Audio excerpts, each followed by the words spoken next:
Yep, good evening.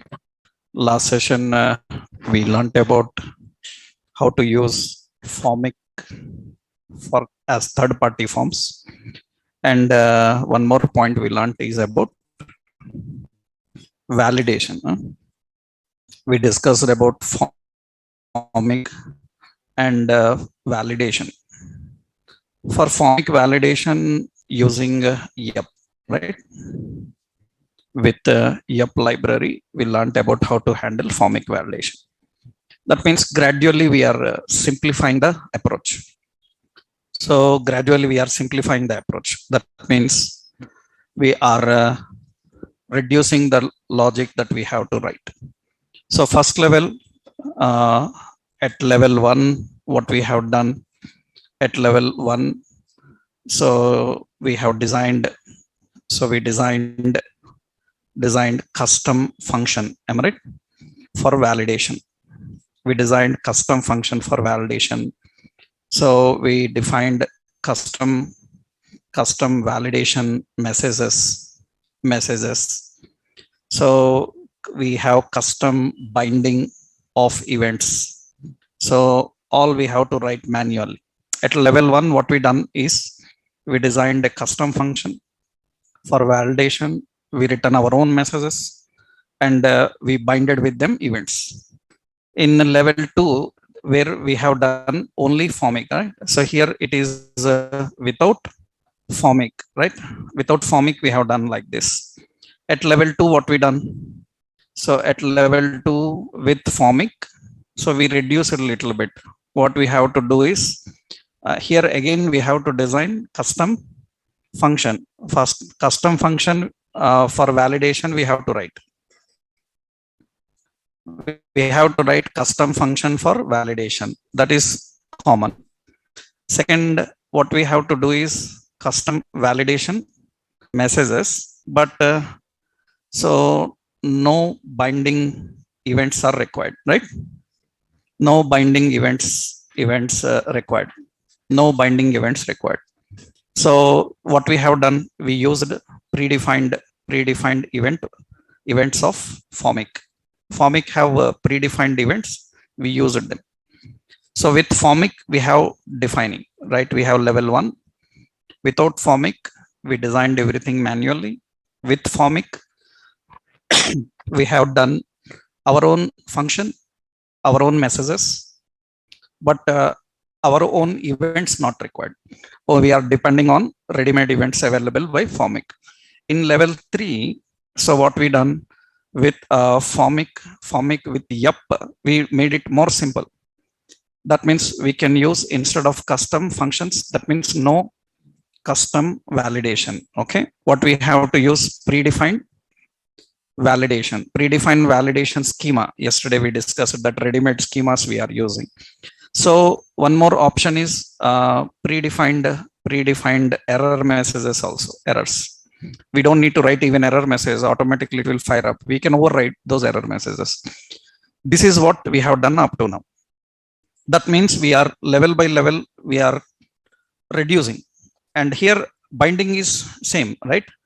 So we use predefined events for events of formik. Here also we have to use predefined events of formik, on change and all these we have to use. So this is a level by level approach. As I already told you that when we are not satisfied with ready-made functions given by them, then we will go with level 2. We write our own functions. Even they given predefined functions, they are up to certain limit. Some functions are not provided according to your requirement, then again you have to write your own, right? That's the reason you may work at any level. You have to use all the 3 things. Now we will go with, so level 4, here we will do more easy. That means actually formik and YEP, formik provides formik components. We will use formik components. Till now you have used only a basic formik library. So we have to use formik components now. That means what is the point is, formik provides predefined components for designing a form, so form field and error message.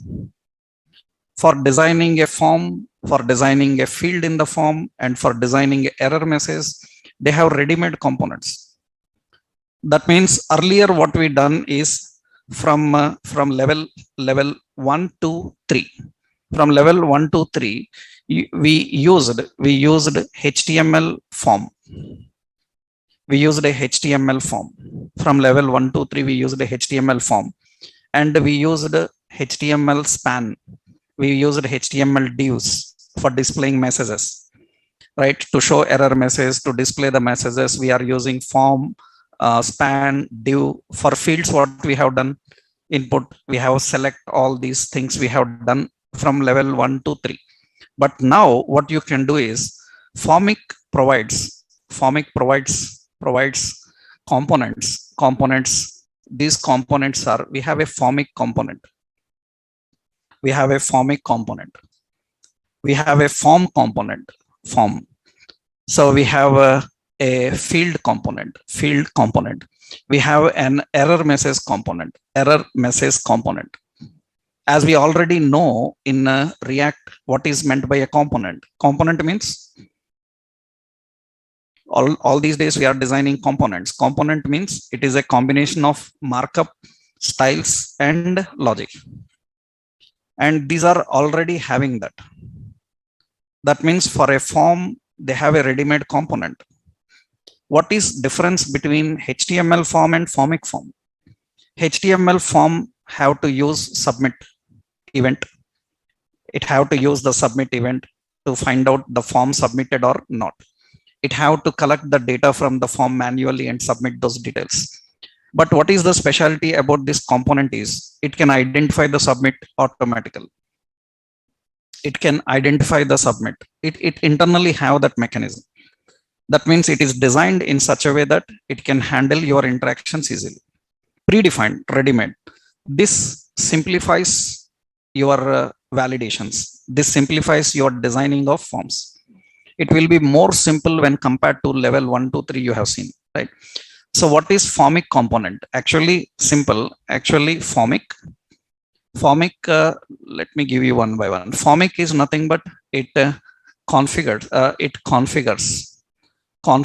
a container. It configures a container that can handle form. So a container, formik is a container which can handle collection of multiple forms. That means already I told you one point, I hope you already know in HTML also.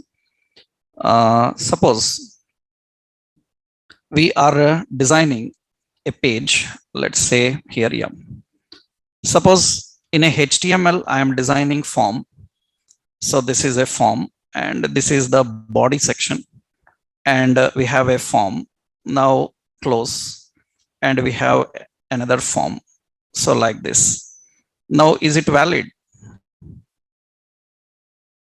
Can a page have multiple forms? Yes, of course. A page can have multiple forms. Why? What is objection in that? What is problem? In a page, you can have a register form, login form, right? That means you can have multiple forms in a page. So now another point is here. So can we have a form inside another form? So this is the form. Can we have a form another inside the form? It's not possible. You cannot have a form inside another form. You can have multiple forms. You can have multiple forms, but we cannot have a form inside another form. You cannot have a form inside another form. Then how you manage such forms? Actually, in real world, we need that. For example, you opened account details. All account details came. In that personal information, password information, or some address information. In that only address you are changing and you are submitting. Only address need to update. Our entire form should not post. Earlier in JavaScript and jQuery, to handle this, we have to use Ajax. Right? We need to use Ajax. By using Ajax, we can design such containers so that only specific portion of the form can be submitted. because you cannot design a form inside another form. You have to use these techniques. Actually, the main concept of using these components is allowing such type of hierarchy. The main concept about using these components is allowing such hierarchy. Later, when we learn about routing, I will show you exacts, how it internally uses. But these kind of situations are very common. And to handle these situations, we have to use these components. That is the reason there is a difference between the uppercase FORM and the lowercase form. This is your HTML form, and this is a formik form. We have HTML forms, we have formik forms. And this is a component. This component allows other markup inside it. That makes it simplified to handle multi-levels of submissions. So which we will see later. First, we will take a simple. Now, this is the component, right? The component you can design. This is a formik, and form. Form is nothing but it configures a form. It configures a form with a set of fields. Another, we have field. Actually, field, it configures a form element like text, like checkbox, like radio, etc. All these are defined with field. And very important, error message. Error message is nothing but actually it configures a container that can catch the errors returned by form. Actually, it is a dual line span like container, but it is internally designed in such a way that it can catch the problems in the form. That's very good. That means you will see that it is very effective. It is very simple to handle the interactions. Let's see that. So how to design this? Now we have a formik, and we have a form, and we have a field, and we have an error message. How to design it syntactically? We have to design like this. First, we have to configure the main container formik. We have to design the main container formik. This formik component configures what a form is going to handle. That means it will use initial values. Initial values is an object. It will use validation schema. Validation schema is an object. It will use on submit. On submit is a function, right? It is a function. That means you have to configure everything here. Means actually everything is a function. So here also we configure dynamic data. This object contains a function which will return some functionality. That's how we have to configure. This is formik. Now inside this formik, you can have a form. Inside the formik, you can have a form. And this form can design your markup. That means you can design your form here. That means this can design your markup. That means, so in this form, you can have a field. That means form contains collection of fields. Now, how you will decide that this field is a text box or a password or a radio or a checkbox? For that, we have to just use type. Type indicates it can be text, it can be like number, it can be like email, right? It can be like password. All these you can define as types. But complex types, that means which are not defined with input type. So that means field. Suppose you want a radio button. You want a drop down. Then field will use as select. As. We have to use as. Field type is used for input types. Input type radio, input type checkbox, input type text box, buttons, everything. Right? So if it is select or if it is text area, am I right? So if it is a data list, we have a data list. HTML have a data list. right? Data list is used for auto completions and all, right? We have HTML data list. So these are separate elements. We have a meter, we have a progress, right? These kind of other elements which are designed by using so other types, not input type. They are defined as, we have to configure as, right? That means we have to define the field. And very important, every field can have a error message. You have to just use error message. You have to use an error message. That's it. Now this field will have a name. Suppose this field have a name called mobile, right? And this error message will bind with that mobile. That means whatever the validations you mentioned for this mobile, it will catch them and display. It will catch those messages and it will display. This makes your form more simplified. This makes the form more simplified. That means here what we are doing, we are designing a form with not HTML, with React components. These are all React components, predefined components provided by formik library. So we have to import and use them. This is formik. Validation schema is designed by using yup. Yup is used for validation schema. So you can use without validation schema also. Without validation schema, you have to write validation function. You have to write your own function. So formik can be used with validation schema or validation function. Validate function will ask you to design your own function. Schema will ask you to use the schema object for verifying the details and managing them. This is more simplified. Let's see how we can design this, means how we can create this one. So let's go to our HTML. Here we will create. Previously, we have to use a lot of input bindings, get field properties, bind them and all. Let's create another file here. Yeah. So I will say yup validation component .js. Yup validation component.js. Yeah. Okay. So export default, so function, and we have yup validation component. So it should return a markup. So class name container fluid. Okay. And here I will put a simple option, some register user. Okay. So let's keep this validation component in the startup. Okay.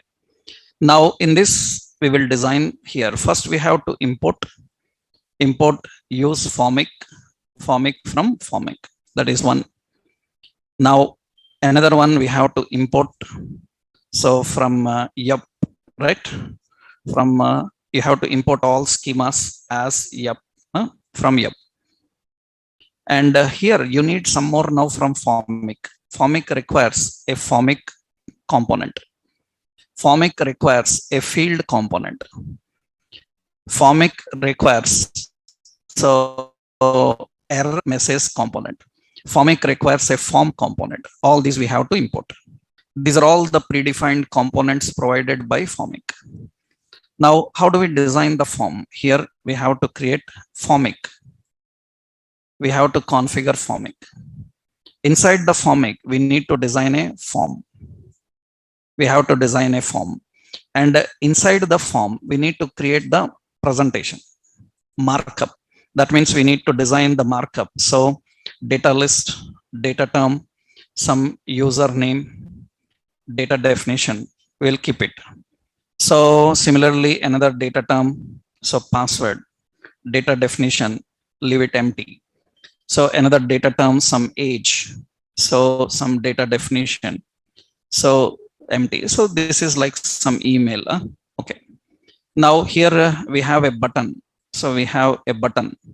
So button. And here we need to configure. Everything should be in one container. Everything should be in one container. In one container. And button is some register. Like this we are configuring, right? Now this is a simple form we designed here. It have only those field names there. Now how you define a field for this text box. Means we need a text box for that username. Here I have to just use a field. I have to use a field. I have to use a field. And what is the field type? Field type is text. So that is field type is text. That means it is a text box. Right? So similarly, I have a field. So what is the field type? Suppose field type, this is also text. That means the field type is text. And here also a field. So field and the field type is equal to text. Number, suppose I said number, I'm giving number. It's a numeric up down. Yeah, all types you can define, password, email, any type you have defined. Here I am configuring number. Right? So I will use text so that I can validate numbers. You can use anything here. Okay. Now, next important is field is ready. Suppose I will add one extra field just to make you understand. Suppose if it is city, it is a drop down. Then we have to use an field, and the field not type, field as what? Select. So field as select. We are defining the field as select, drop down. But how you define the option inside it? Suppose in this drop down, we are creating an option. So we have some option, Delhi. That means it is having that option. Other options are same. Child elements are similar. That means we are creating an option. So Hyderabad, this is an option here configured there. Right now, your form looks a little bit simple. No much complications yet, but still you have just only designed. Right, validations, nothing configured. So our formik have to handle these values from the form. So formik needs a property, initial values. It's an object. So I will break it. I will put it in the next line. Don't get confused. Right, into that object, I need to configure the object with key and values. That means dynamic values we are passing into it. So we have to pass the key and values. Key is, so we have the key username, right? Username, it is a string. So we have an email. So that is a string. We have an age, that is a string. We have a city, that is a string. This is finished. Remember, this is initial values.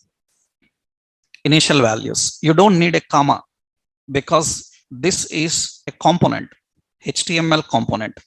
That means now you have to add one more attribute, just like how you are using a HTML element, right? Another attribute I have to write. What is another attribute? Validation schema. Validation schema, right? Here we have to define another. What is it? This is finished. Yeah. Here this is finished. Let me end it here. This is related to initial values. Okay. Next, we have validation schema. Validation schema we have to define. Validation schema is equal to, again, dynamically, it requires an object. Here you have to access, what is it? Yep dot object. So yep object, we need to configure that yep object here and define. So that means it uses the key and values and defines the keys and values. That means we have to specify. So type of yep, it is type of yep, right? So you have to configure this yep object. And already we learned yep uses an object here. And how do we configure? What is it? Comma is expected. Where?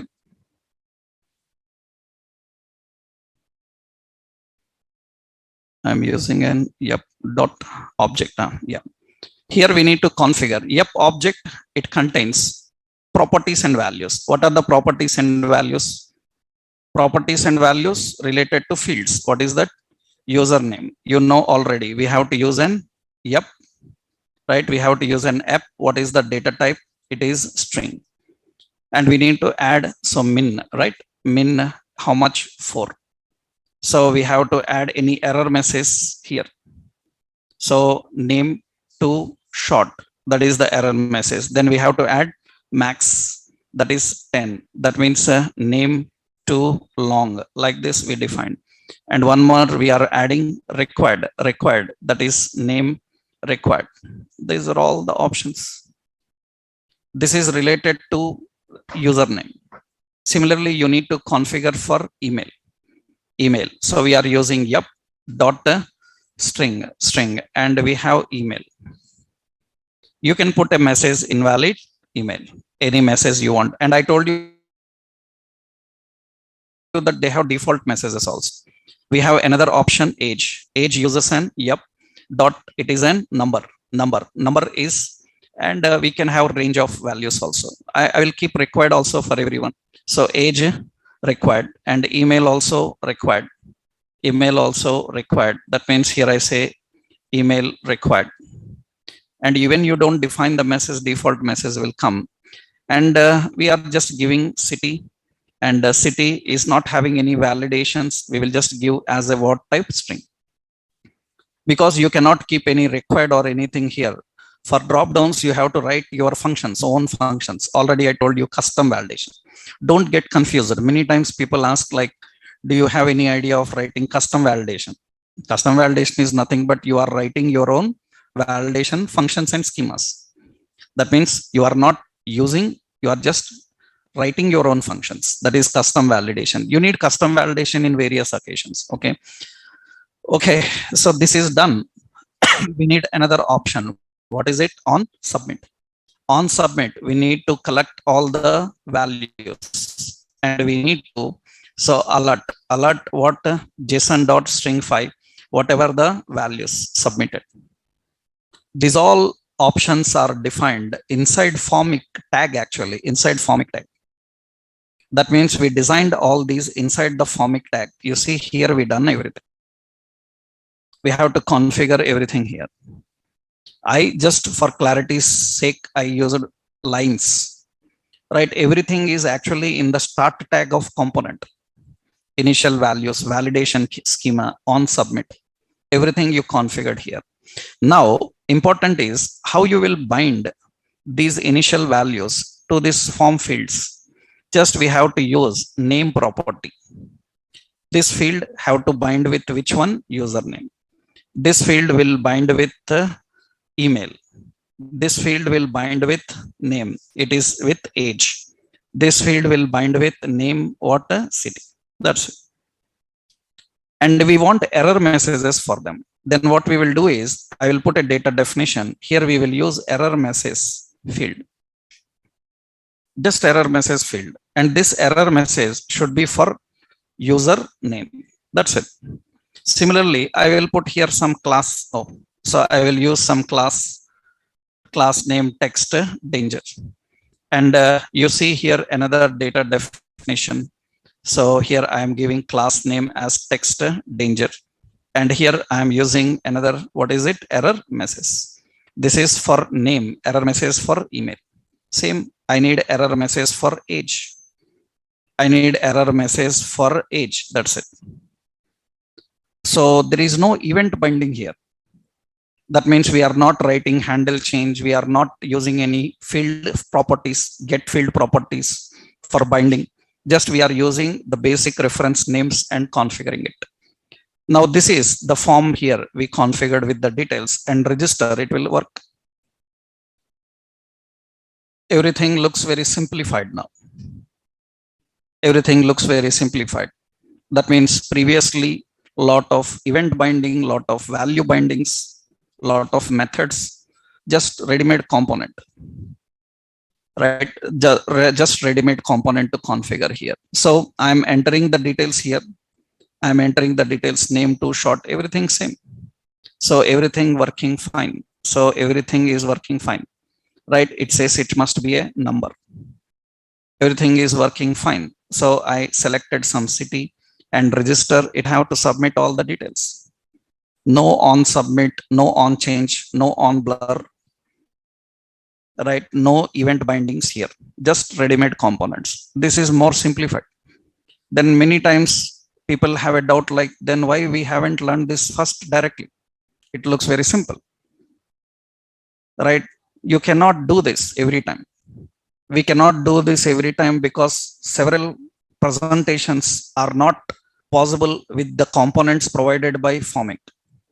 Not possible, right? Suppose I need to design a table, I need to design a card-like design. In that I need to keep some data and present it. Not possible. Formik can't do that. That means formik it can do up to certain limit, but this is good. So what is advantage of these ready-made components provided by formik? The advantage of all these ready-made components is we can simplify the process, but you have to check your situation and requirements. That means what is your requirement for that? You need component is enough, not enough, then you write your own fields. You can have combination of everything inside. That means you can keep your own validation schemas. You can write your own validation function inside. Even though you are using this, you can write your own options. Why? Because already they have the options like on blur, on change, we can write them. So this is very simplified. So see, we are just using a formik, defined initial values. We defined the validation schema for it, and we are collecting the data on submit. Formik contains a form. In the form, we designed a simple container which contains field. So these are all the fields. Field is binded with initial values just by name. Error message is also binded with initial values and validation schema just by name. But here, this mapping is very important. Mapping is very important. Actually, in real world projects, we call, means if anybody asks how it is happening in the background, that means how it is happening in the background. We call this technique as model binding. We call this technique as model binding. That means if anybody asks, see, this is very extreme experience level, right? At very extreme experience level, if anybody asks like how it is happening, means just by writing a name, how it is doing all the validation, right? I haven't written any event. I haven't written anything. How it is doing all this? That means what is the architecture behind this? And software developers knows that this architecture is called as model binding. In web technologies, model binding is a technique which specifies actually. So model binding is actually name and field. Actually, we call as name and field mapping. We call it as name and field mapping. Model binding uses a name and field mapping technique. That means internally, they use a framework. By using that framework, actually model binding is one of the popular framework provided by MVC. So MVC, model view controller. That means that is what I said in the beginning when you remembered about React. I said that React is a library. It is not a framework, but React is using a lot of frameworks, right? It is a library. It is a library, but drawback with library, it cannot control the application flow. It needs support of various frameworks. And how this all working means framework. Some framework is there in the background. That model binding is actually managed by the framework called MVC. That means name and location mapping, actually name and field mapping. So this is also name and location mapping. Name and location mapping. That means in software applications, the frameworks have a predefined architecture. That means what name you give, where you keep the file, that also matters. That means what name you give, where you keep the file, that also matters. That also matters. Actually, for that, in the background, they built it. In the background, they built it. Actually, later you will learn. I told you at the end, I will discuss about the concept Webpack, right? Webpack. Actually, this is all related to a framework and data binding approach happening in the background. So we will learn how this Webpack handles everything. Actually, you see, means already many people asked this. I told you that we will discuss at the end. So which component index.js? Index.js is telling to render, right? Index.js is telling to render into this root element. Where is that root element? Root element is present in index.html. Am I right? In index.html, it is there. Index.html, there is a div called root. Now in index.html, there is no script file index included. There is no index.js, right? If without script file, how that script is working, right? Without the script file, how that script is working? You know that basically you learned that a script need to be linked. Na? Without linking, how it is working? There is no script file written anywhere. There is no index file written anywhere. Then how it is taking control? So that means it is using certain framework architecture in the background. That framework architecture allows to handle these all bindings. That at the end I will explain, because now it is too much to discuss. That means you can't take it once I start discussing this. That's the reason at the end we will learn, because for that you need to learn all topics. Everything you should be perfect. Once you say I finished React, I know everything in React, now you can learn Webpack. That means you can learn how to build your application yourself, where to keep the resources, what should be the folder name, what should be the file name. That means even these names will be important. That means, for example, suppose, for example, if you don't use this public folder, you don't use this folder src, you change the name of the folder, it will not work anymore now. Because in the architecture, they given mapping to the names. So that is the background. You will learn, you will understand about that. But this is one important point. That means if anyone asks like how it is working, just by using a name, how it is working, that is actually by using a technique, model binding, mapping technique. We call this as mapping, model binding. That means actually, I will show a simple approach here. Generally, we have a framework, the model. So MVC framework, we have a view, and we have a controller. I hope many people know about this, right? Already, I hope you people heard about this MVC. Huh? MVC framework. MVC is available everywhere, right? Every technology knows MVC. We have a model, view, and a controller. I'm just giving overview. If necessary, later I will detailedly discuss about this framework whenever situation comes. Model is nothing but model contains data. Model contains data, and up view is the UI, user interface, and the controller contains the application logic. That means it contains the application logic. That means what happens? Controller is responsible for handling communication between the model and the view. That means what controller will do is in the backend. So it uses a mapping, right? It uses a mapping technique. Now in the data, you have a field called price. In the data, you have a field called price. And in the UI, you have the name as price. Then automatically controller can map this price to this particular field. Name mapping. It will map to the same name. That is the reason sometimes actually many times people ask like website starts with a page called index. If a website have index page, then automatically it starts. Right? Every website have an index page, automatically it starts. You need to access index page. You need to access the index page. If a website have an index page, automatically it starts with index page. That means it can identify the name index.html. Now people ask like, can I use any another page, home.html as startup page? You can. You have to change in the architecture. Right? Server have an architecture. In the server architecture, startup is given as index. Right? I hope you know already that even in Windows, when you are loading Windows, you can keep programs in startup. That means when Windows loads, by default, I want some apps to load. That means whenever I load my PC, automatically Paint and Notepad should open and get ready. I hope you know where to keep. When I load my PC, automatically you see in the status, you can see actually in the status, these all are loaded now. I am not loading Bluetooth, Wi-Fi, all are loaded automatically. How they are loaded? That means they are set in the startup.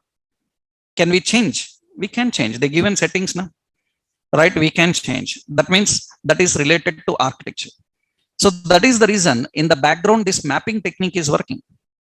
This mapping technique is responsible for identifying the resources just by using the name reference. That is the reason even you mismatch this with lowercase price, it cannot map. That means it cannot work. That means you have to match exact name.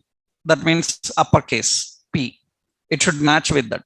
That is what actually name mapping is. So at architectural level, so these kind of questions are very rare. Very rare means you put 10 years experience, then they will ask these kind of questions, right? So until that, you don't need to worry about these kind of questions, right? Because you show because you see, generally many people see, suppose you are a project lead or a team lead in a company, and you want to change your company, and some other company have to take you, then again you will have to undergo interview. That means, now imagine, now you have a doubt like, 10 years a software developer worked as a project lead, right? As a project lead. Now what should I ask him? What is there to ask? But still we have questions for him, right? We have questions for him. We have questions for a 20 years experienced project manager also. That means technology is vast. Don't think that you will able to learn everything in the class, right? Certain things we can't touch, and those things you will not use regularly. Very rarely out of 3-4 projects, one project may be using this, and you have a situation to use it, then you will have to explore by yourself. It is not possible in a class anybody to deal with all the topics, right? Impossible, because hundreds of properties, functions, methods will be there. It's not possible. So if anyone asks how this is working in the background, so only one answer for this. What is it? Model binding. So it is name mapping, right? It is using name and location mapping. And name and location mapping, this is the concept behind this. And it is actually through a framework called MVC, Model View Controller. Actually, what you are watching on screen, that means this field and this error message, am I right? Error message, this belongs to view.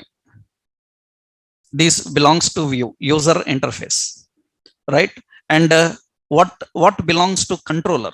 What belongs to controller?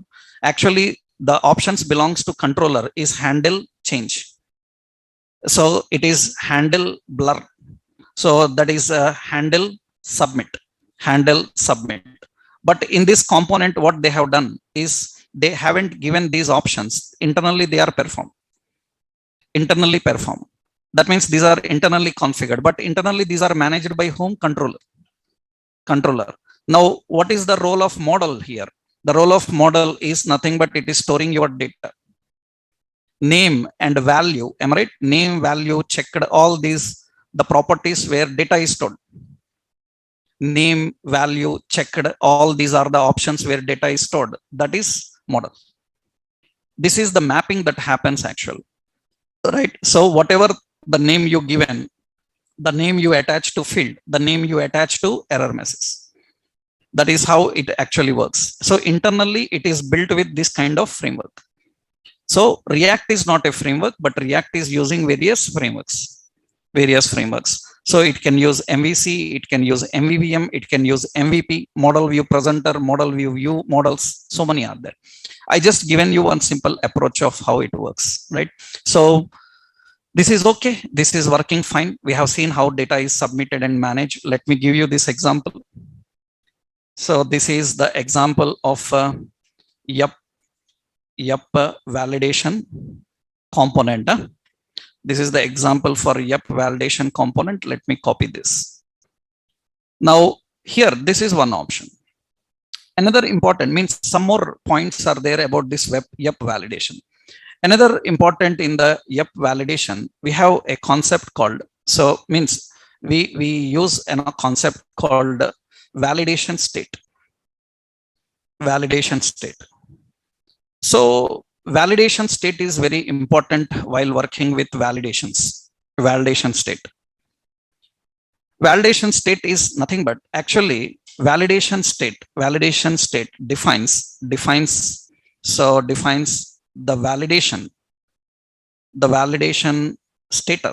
validation status of form and field. Validation state defines the validation status of form and field. It defines the status of form and field. That means, for example, suppose, so validation state is nothing but, for example, let's see here. I don't want register button to work until or unless all fields are valid. how you will verify all fields are valid? Every field valid, we are verifying. Fine. Every field valid, we are verifying. Right now, how do we collect all the details together and verify that all are valid, all are invalid? Lot of logic we have to write actually. That means to verify every field, that means is A valid, is B valid, is C valid? We have to write lot of conditions. And through the conditions, we have to verify that all fields are valid. Any one field is invalid. But this can be easily handled by using validation state. Validation state. What validation state can do is it can crawl. So it can crawl over all fields in a form. It can crawl over all fields in a form and verify the validation state. So validation state, which can be true. Validation state will be true if it is valid. If it will be false if it is invalid. That means what this validation state can do is it can crawl over all the fields. From begin to end, it can read every field and it will verify, is it true, false. That means, is it valid or invalid? So if it is valid, then display one message, invalid, another message. Actually, so you can design validation status by manual approach, but it is very difficult. A lot of logic need to be required, but this is simple. You can easily handle the validation state. How this validation state works? Actually, formik and yup provides validation state at two levels. So we have form state validation, and we have input state validation. Form state validation is nothing but verifying all fields.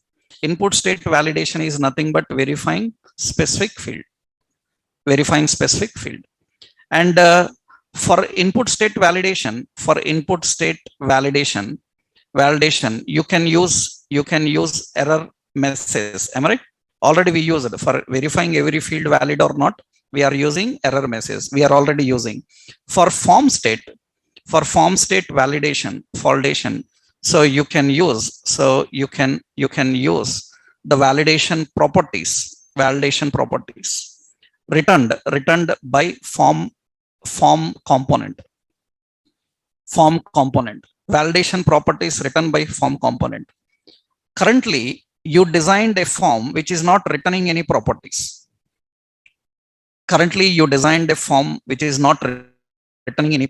Actually, you see here, you designed a form.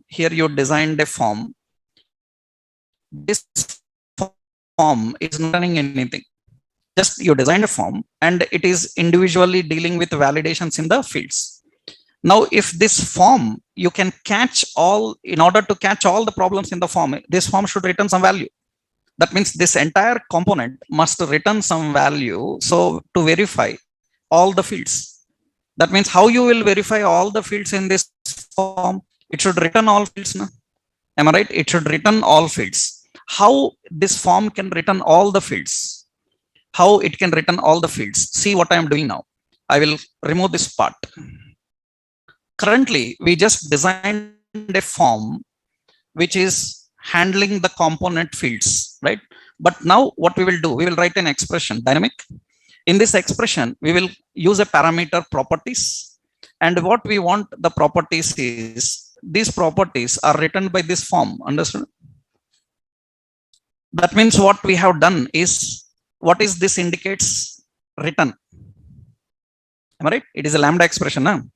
Right? It indicates return. What it is returning? Form. Understood? It is returning form. Where it is stored? Properties. And you see the properties contains all of them. That's good. It's very simple now. That means you can access all of them. Just by using this technique. That means this component is returning all of them. So let me keep this way. Yeah.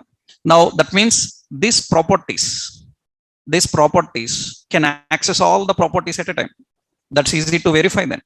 That means actually this props contains, you see, you have a button.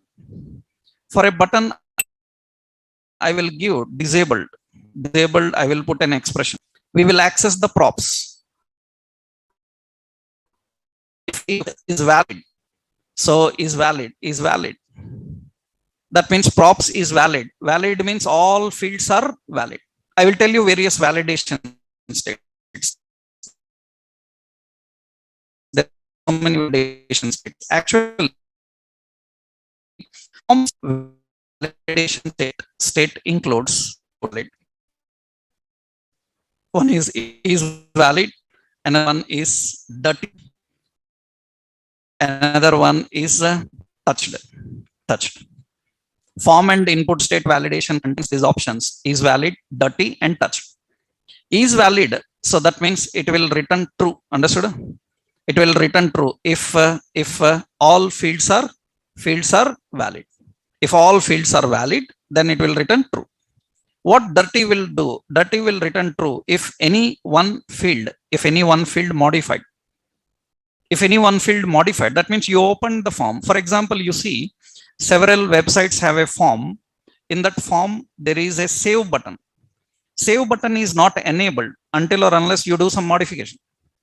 Right? Unnecessarily, we will not enable save button. We will enable save button only when there is some modification. Right? That means they will not able to even save if they haven't done any modification. Of course, that is available everywhere. Even in MS Word, save button will be there. It will not highlight if you don't do anything. You done some modification, then it will highlight. How we'll know whether it is modified or not? That is dirty. Touched is nothing but it returns true on blur. On blur of any field, it will return true. Blur means losing focus. Touched means you went there and came out without doing any modification, just went there and came out. That means that is touched. You went there and done some modification. That is dirty. Dirty means you went into the field and done some modification. You went into the field and without modification came out. That means you touched it. That is touched. That is dirty. So actually, validation services have a lot of technical words. These we can use in various, means different other third-party validation have different terms. Like we have pristine. Pristine means not modified. Dirty means modified. We have valid, invalid, so many options will be there. Actually, see here, this is field property. That means is valid. Is valid. Then what I am doing here I am using a question mark. Question mark, I will keep true or I will keep as false. So is valid, that means it is some false and I will keep as true. That is a dynamic expression I am defining. That means actually here, so when you design the form, so when you configure the form, these options need to be defined. Now you have some issues here. Let's check here. What is the form here? Oh, there is no issue. What is there? Somewhere the form returning is missing.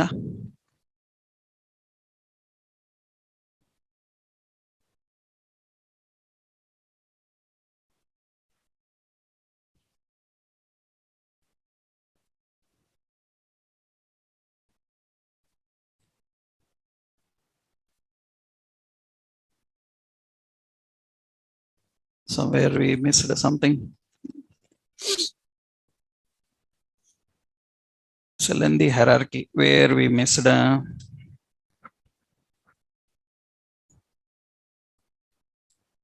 properties. It is returning the properties.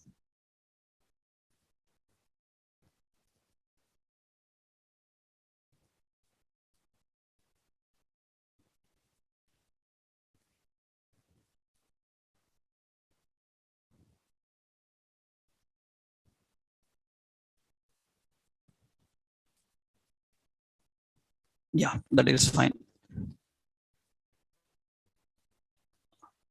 This is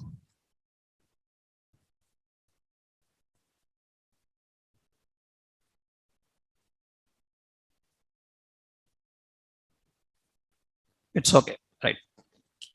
I just added some wrong syntactically. Actually, what we done, we use props.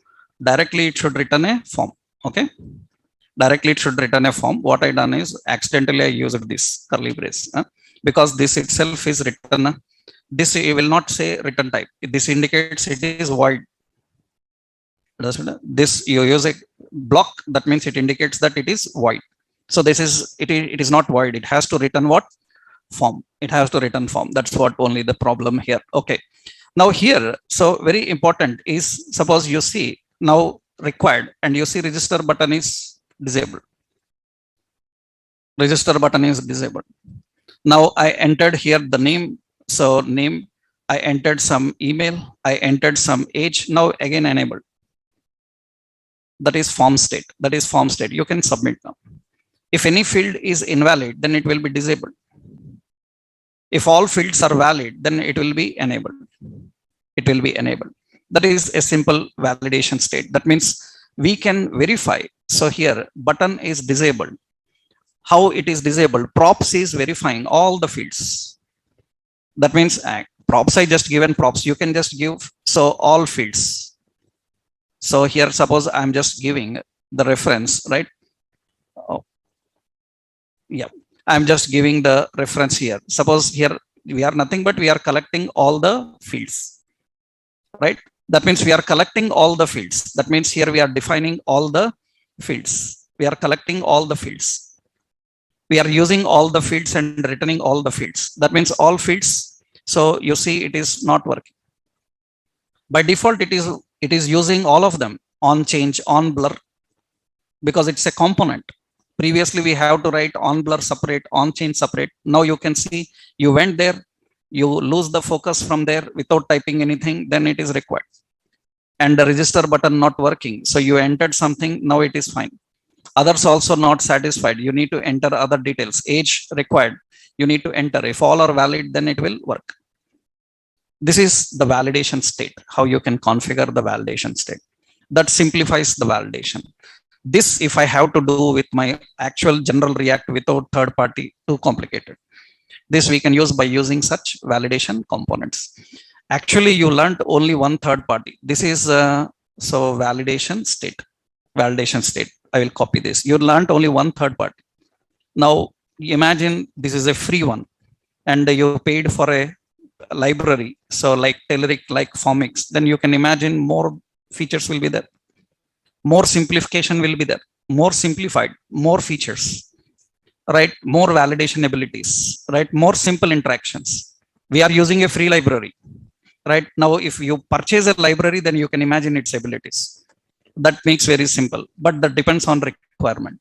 So if you know one library, you must be able to explore all others by yourself. I will show you one more example, another library, how we can handle another third party. Then we can go into very major concept about the hooks. What is life cycle hooks of components? We will discuss that. Very important for React interviews, React hooks. And in real world implementation also, hooks play the key role, right? That we'll see next session.